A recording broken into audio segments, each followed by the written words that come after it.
Hey everyone, welcome to the Bible Belt Bros podcast. I'm Dusty. This is my trusted best friend for life, even if sometimes we make each other mad. Andrew. Which happens quite often. Yeah. Not anymore, but used to. Hey Andrew, we've been pretty consistent with these kind of things. You know, we've been every Monday for like a month and a half now. So Monday? Today's Monday? Today's Monday. Well, Gotcha. I just mean releasing, because we might have recorded some and then I didn't edit them. Gotcha. Okay. But we're on track, baby. Every Monday Nice. We got a new one coming out for a while. So today we've got a special guest comedian on the podcast. So somebody that's hopefully funnier than we are. I don't know. I mean, we're pretty high up there on the comedy charts. I think that was just because I was pretty good at SEO. But yeah, we got a comedian on the podcast. He's going to tell us about his life. I think I'm going to play a clip right now of one of his jokes. Let's see see how it is. Here's how Texas my parents are. For Christmas this past year, they bought each other guns. Christmas guns.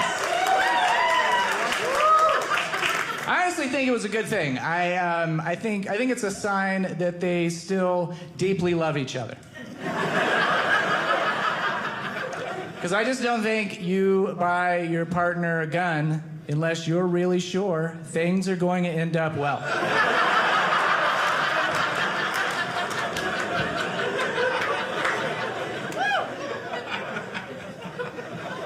I don't want to get into the politics of guns. I think we can all agree, though, that if you do decide to introduce firearms into your relationship,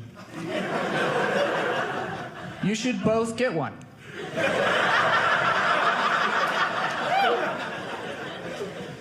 Because a marriage where only one person has a gun is really just a hostage situation.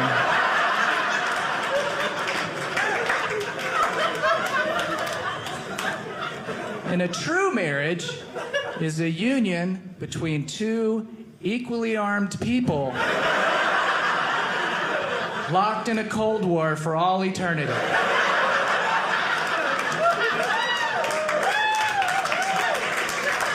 Yes, that's it. That works well with where we're at. We give away for Father's Day. We give away shotguns. So like that's our church. Okay. Wait, y'all give away shotguns? Yeah. Yep. But on your podcast? No, at our church. Our church. Oh, at your church? Yes. Oh, I think I've heard of this church. Oh, wow. Yeah, we give away shotguns for Father's Day.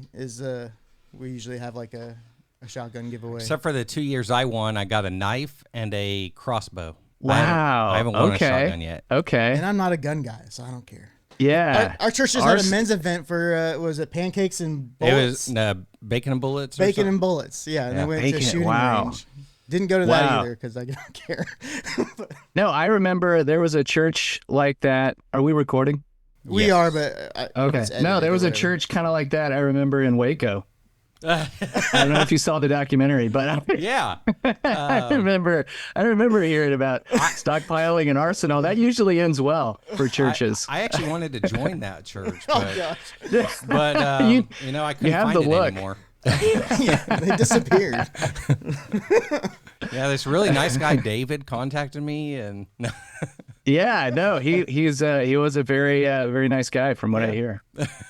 I watched a lot of his stuff on television for about 50 days in a row. Okay, well, first off, welcome, Jeremy, to the podcast. We just start talking about guns right away, and then I'm just left out in a loop, not talking about anything because I know nothing about guns. because you didn't drink the Kool-Aid. I didn't drink the Kool-Aid. No, I didn't. Welcome to the podcast. You're a preacher turned comedian. Do you still do preaching? Is that still on the arsenal, or no? Still in the arsenal. That's a great way to phrase it. It's pretty much any like speaking I do publicly now is stand up. I imagine it'll be that way for the foreseeable future. Yeah, nice. Nothing against preachers. It's just the path I took. Well, preaching and stand up, if you're a traveling preacher especially, you can just use the same material and just kind of go around. That's true. That is one of the advantages of being a traveling preacher versus like a pastor at a church. Because one of the things that I really admire about pastors is that they've got to come up with a brand new half hour or depending on the church, hour. Yeah. Or if you're Catholic or Episcopalian, 15 minutes every Sunday. Like that's because like as a comedian, for me, the album I just put out, which is about an hour, that took 10 years to develop that material. So, and that's pretty standard, I think, in comedy, is for it to take years to really develop a solid hour. And so it is, it's really impressive when preachers can Sunday to Sunday come up with brand new stuff. But like you said, if you're a traveling preacher, you can just run the same set wherever you go. You really just need one sermon. That's it. Yeah. One good sermon. Greatest anyways. hits, man. We have our pastor on the next episode, and I kind of made fun of him because there is a time if you followed a guy long enough, because our pastor, he's on his way. This is weird. He's on his way out. He's kicking himself out of being a pastor because he's been focusing on church planting and helping other churches plant. Okay. And so it's been kind of separating him. Oh, that's good. So there was no scandal. He didn't no scandal. Actually, he didn't steal money from himself or anything. No. Okay. Weird.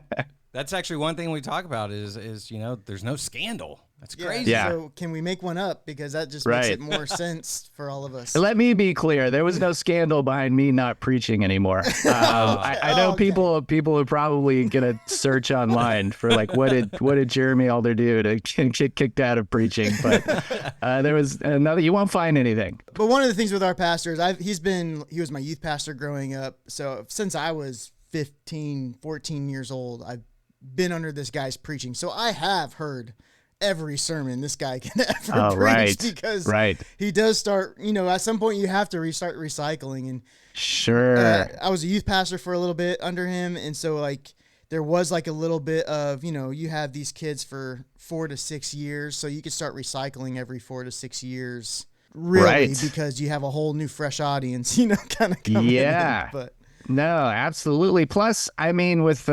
you've only got one text to draw from, really. So it's the same book, like every year after year. You gotta figure something new to say about it. That's probably why we have so many denominations now, is because everybody's got to try to get a play on what's on. Right? What's the hot take? What's the new angle? Yeah, exactly. That's fair. I mean, I think.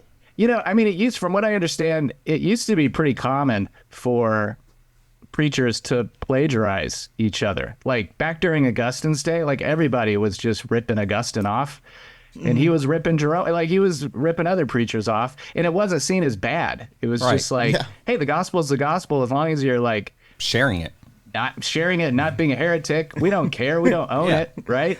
I'm pretty sure Andrew's dad, when he was my youth pastor, he literally would word for word preach somebody else's sermon. And he would tell us right away, like, listen, I can't say this any better than this guy said it, so I'm going to say it in first person like he did. Yeah. I respect it. As long as you're giving, I do think it's important to give credit that, you're getting this from somewhere else, but that's totally fine. Yeah, except when he tells a story, my dad's a short white guy, bigger white guy, and he tells a story of this. I could have guessed that. And he tells a story of this like 6'5" massive black guy that was a NFL player. Like it doesn't have the same first person story yet. Right. Yeah, sure. But you know what? It's like playing cover songs. Every band brings its own kind of unique angle or take on the same song, but it's still a good song, right? Yes. I think it's a little harder nowadays for comedians and pastors and just everybody. I see a lot of pastors getting ripped right now for plagiarism and word for word preaching somebody else's sermon because of the internet, TikTok. Everybody's trying to share their cool thing, and then they're like, oh, well, yeah, you stole that. So, right. It's hard to be original, even if you are. I mean, that'll kill your career as a comedian if you get caught ripping people's, material off. I think there's a little more forgiveness for pastors doing it, preachers doing it. But, that's a huge no-no in comedy. I mean, And unfortunately, it happens. Even just, and it's the same with preaching. Parallel thinking is a thing. Like if you're talking about the same subject, there's always a chance you're going to say something very similar to other people. And now everybody knows almost immediately because, like you said, social media and stuff. Yeah. You're constantly hearing all this material, and you start to notice, oh, that's similar to. I just posted a joke last week that on Instagram from. I did a special with Dry Bar Comedy, a clean special a few years ago. And I opened with a joke. I filmed it in Utah, and I opened with a joke about the Utah Jazz and just how I was surprised that the basketball team was called the Utah Jazz because Salt Lake City's so white. Yeah. And I thought they should be called the Smooth Jazz. And well, it turns out there's another comic that like 10 years before did a very similar joke on Conan. And somebody sent it to me and was like, hey, this sounds like Rory Scovel. You should check it out. And I watched and I was like, oh yeah, I mean, it's the same idea. So I took it down because it's not worth it. Right. To create the suspicion, that I might be ripping material off. But yeah, that's where I thought it would be hard because like even songwriting and all that kind of stuff, you're going to be influenced by funny people that you like, and so even if you had like an original thought, I've always had in the back of my mind, is it an original thought or was, I don't know. All the time. Every time I come up with something that I like a line that I really like, I'll often text my friends or call like some of my comedy friends and be like, hey, did somebody else already say this or cover this that I'm forgetting? And sometimes they'll be like, oh yeah, that's a bit that so-and-so did, and so yeah, I'm always worried about that, man. I'm always worried about that. I think it's less, I don't think preachers should worry too much about that. Because again, as long as you're like, it's all telling the truth. And you're talking about the one book. I mean, it's going to happen, right? Yeah. One thing I like about your comedy, and probably that will help protect you from this, a lot of it is just stories about your life, and surrounding that. So that probably helps quite a bit when it comes to being original with your material. Yeah, man, that is a great point. That is, a big reason why I tell stories about my own life is that I'm trying to do jokes that nobody else can do. Right. And the way to do that is to talk about yourself and details about your own life and specific stories. So, yeah, that is a good way to avoid plagiarism is just keep it as personal as you can. And people connect with that more, I think, too. Yeah. Like people like the personal stuff. They want to know a little bit about you. So, yeah, that's a great point. Who are the comics that you do listen to, or do you try to avoid that? No, I don't avoid it. I still listen to and watch a lot of comedy. Actually, the guy I just mentioned that I apparently unconsciously ripped off, Rory Scovel, is one of my favorites out of South Carolina. He's great. He's got a Netflix special and an HBO special people should check out. So I love his stuff.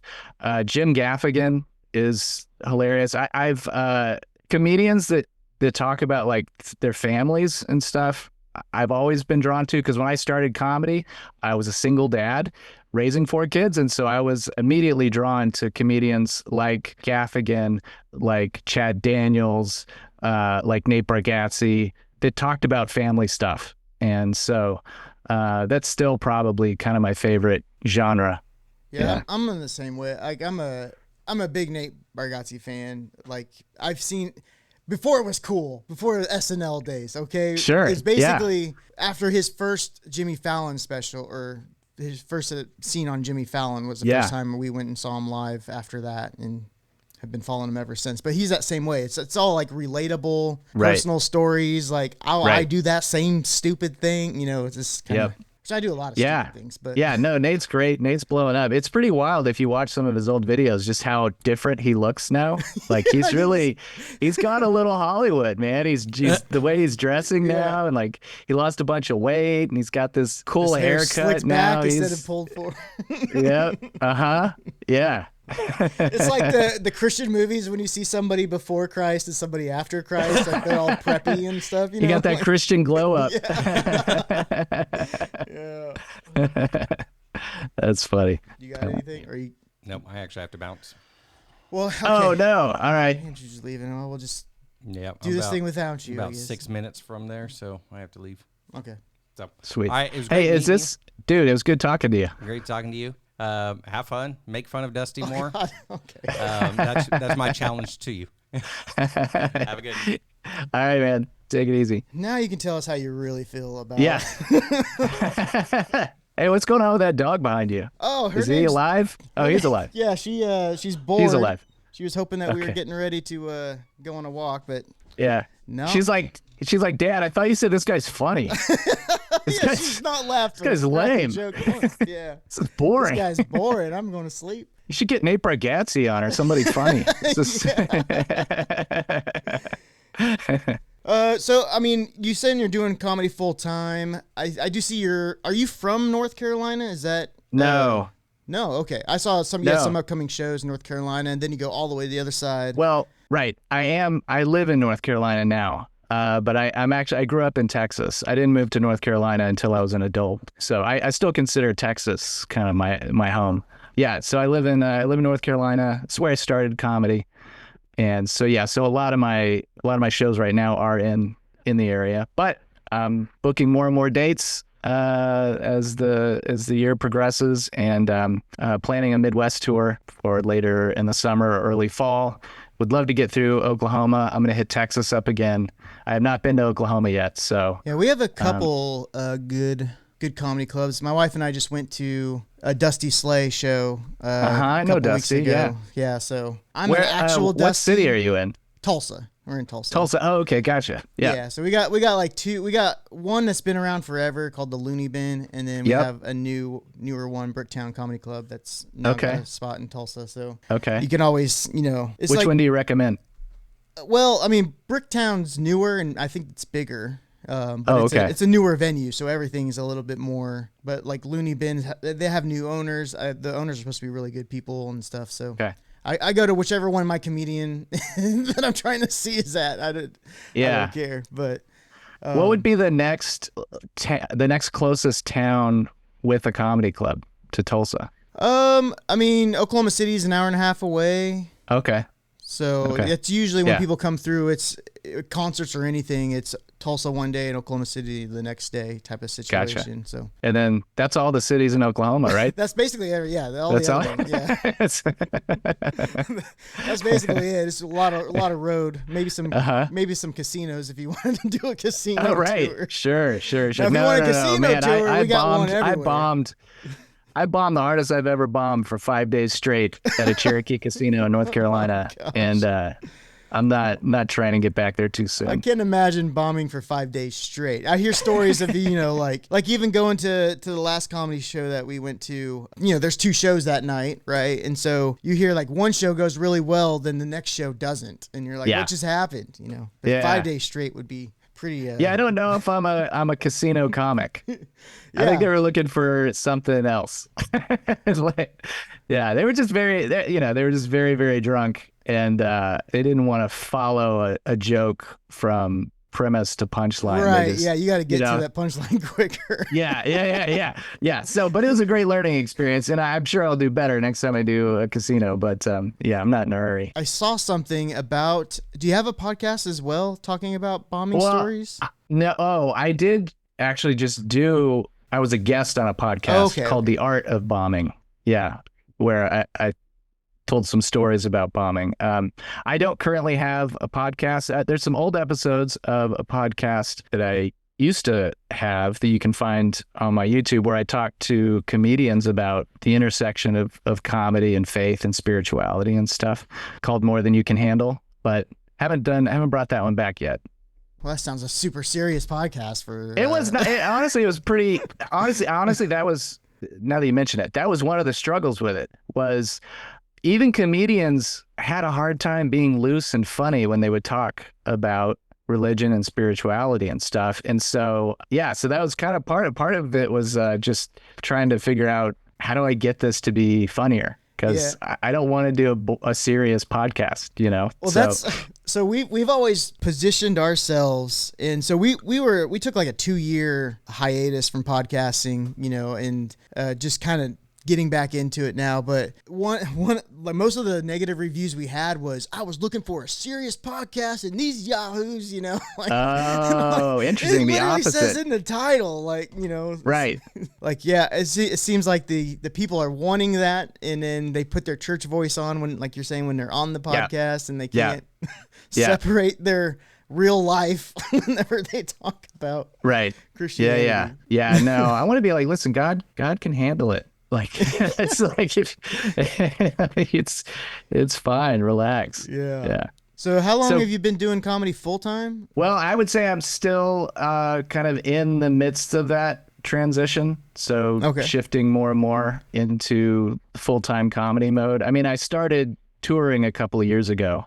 But it's a slow build, you know, comedy, like music or any other art form. It's hard to make a living at it. It takes a long time to kind of build up the kind of fan base that you need that's going to buy tickets, you know, to make it possible. But getting closer and closer to being able to give myself completely to the comedy stuff. One of the things I've heard is hard for a comedian compared to like a musician is a musician can write a good hit and just they can live on that thing. Like Creed's making a comeback, doing comeback tours. Like I think Nate Bargatze talked about how he releases the special after he's done his tour with the new jokes, because if they already heard the new jokes, it's harder to get them to laugh or whatever. Yes. And so, and even then, like we saw Dusty Slay, like I've saw some of his TikToks, you know, so like I've already, you know, it's still funny. Don't get me wrong. Sure. But it was like, I knew the punchline was coming, so I didn't have the belly laugh. Maybe that would have got, you know, later. But no, that's true. You, as a comic, you do have to constantly be putting out new material, because once you put out a special, people want, if they come to see you, if they've already seen the special, they want to hear something new. You know, it's not like you go see a band or whatever and you want to hear them play the hits. Although there are some people that are like, I just heard an interview with Jim Gaffigan, and he said every show he does, people are like, you know, Hot Pockets, you know, they want to hear, they do want to hear some of the hits. So but it is a constant kind of thing. Like you said, you can't just like put an album out and then just live off of it for the rest of your life. So you're constantly working. You're constantly working, which is part of what I love about it. Like it's you know, writing jokes is a way of thinking for me. It's just a way of like exploring myself and the world and life, and you know, trying to find the humor in it. And it's something I would probably be doing anyway at some level. You know what I mean? Just telling it to your kids. I'm sure it's the same with songwriters. You know, if you are kind of built that way, you're going to constantly be kind of thinking of songs, and probably the same for preachers. You know, I mean, I know when I was preaching, I would hear something or see something, and I would have that, that'll preach. You know, file that away somewhere. You know, write that down. I could do a whole sermon around that one. One little saying. You said you were a youth pastor? For a little bit. I started as an intern and then became an associate youth pastor for like 8 years. Yeah. Okay. Why'd you leave? Well, a couple reasons. Not as scandalous, but you know, you can't be youth pastor and, you know, go to strip clubs. That's kind of like not a good thing. But there was who's going to minister to the strippers? That's what I'm saying. You know, everybody needs Jesus. Right. Yeah, but you know, just, you know, I was super young, so it was definitely a special kind of missionary, man. I can respect it. Right. Just that nobody sent me there. That was the problem, I think, nobody actually sent me on you that were called. Field. Yeah. I was called. You can't tell me what my calling is. So through that, ended up getting divorced, and it just was like, you know, every church, when you want to try to go back to work for them, I didn't get necessarily fired right away. The church was really great, and they helped me go through a recovery process and stuff. But then every church after that wanted you to go through their process, and I'm just like, what? Sure. You know, like this is.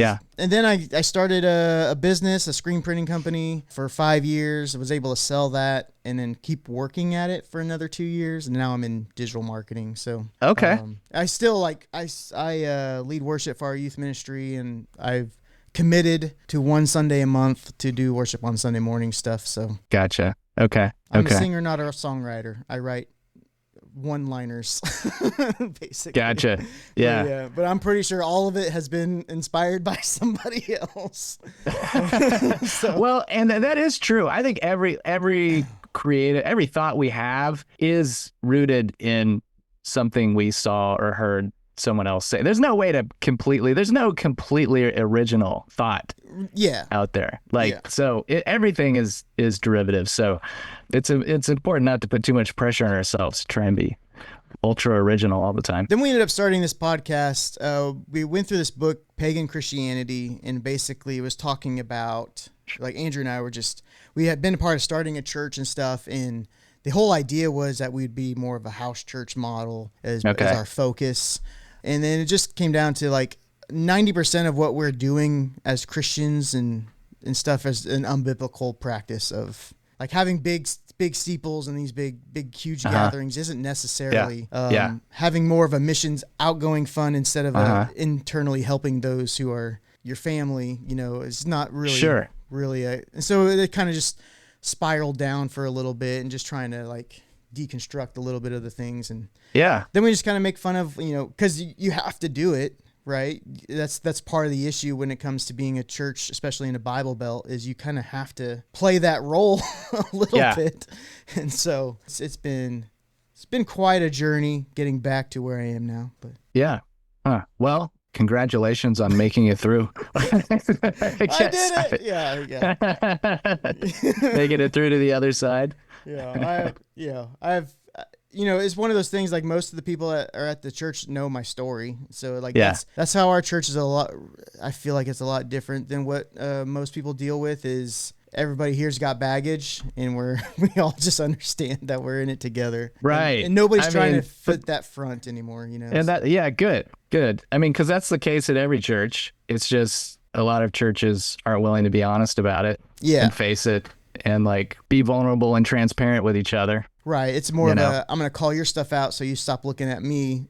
And our church is like, hey, here's my stuff. Sure. Yeah. So that's kind of been the... Plus, everybody has guns, so you want to be careful. Yeah, except for me. I'm not a gun guy, but never really... I've shot him a few times. Yeah. But it's just not this... I'm probably, honestly, would have more fun at the women's events than I would most of the men's Dude, I respect events. that. I'm with you. I mean, I grew up around guns, and, my parents are big, they love guns, and I have some material about that on the album. But as an adult, like, I'm just... I'm not. And also, like, for me, as I feel like grew in my faith and got kind of deeper into an understanding of the gospel, gun culture just doesn't sit well with the message of Christ. And I know that that's probably not a popular opinion in Oklahoma. It's certainly not in Texas where I grew up. Yeah. But I think it's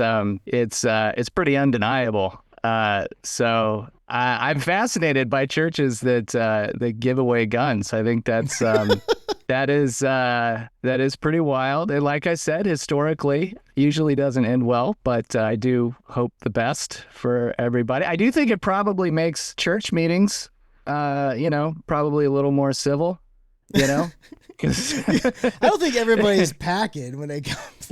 Exactly. So you want to be careful about what you say, be respectful. But I will say our church does have some people packing just in case something does happen. Yeah, we got a security team. Sure. Yeah. No, that makes sense. Wow. This is the most Oklahoma conversation I've ever had. I'll tell you that. Yeah. Yeah. Well, now we got the gun guy out of here, so now we can just make fun of the guns. But, yeah, don't worry. For Mother's Day, we have like a skydiving package and a tattoo giveaway package. Like mothers are also they have their own thing. Yeah, but I some think of them would like guns too. But that's what I'm saying. I think if the men get guns, the women should get guns. Otherwise, church is just a hostage situation for women, right? Yeah, that's true. So you've got to have an equally armed congregation. It's got to be. Again, I know this is probably controversial in Oklahoma, but I do believe in women's equality, and I think that includes arming women in the churches. If the men have guns, the women should have guns.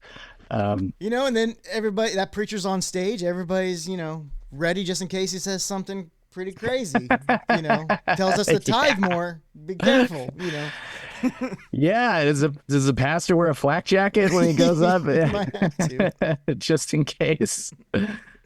All right, man. Was there anything that you want to plug? You got a special that you came out? Check out my album. It's called Almost a Grown Man. It's streaming now on Spotify and Apple and Bandcamp and all the streaming platforms. Please listen to it, download it. You can find all my tour dates on my website, www.jeremyalder.com. I would love to see you at a show. Well, come to Tulsa. I would love to. I will make a point of it this year. All right. Okay. Well, thanks for listening, everyone. Be sure to like, subscribe, or whatever to this podcast. But tune in on Mondays. You should be seeing new episodes coming out every Monday. I think the ad or the little logo I made is because men deserve to be pampered too. I don't know. Thanks, ChatGPT. But thanks for tuning in. We'll see you guys next week. Surprise, I'm back. Take it easy.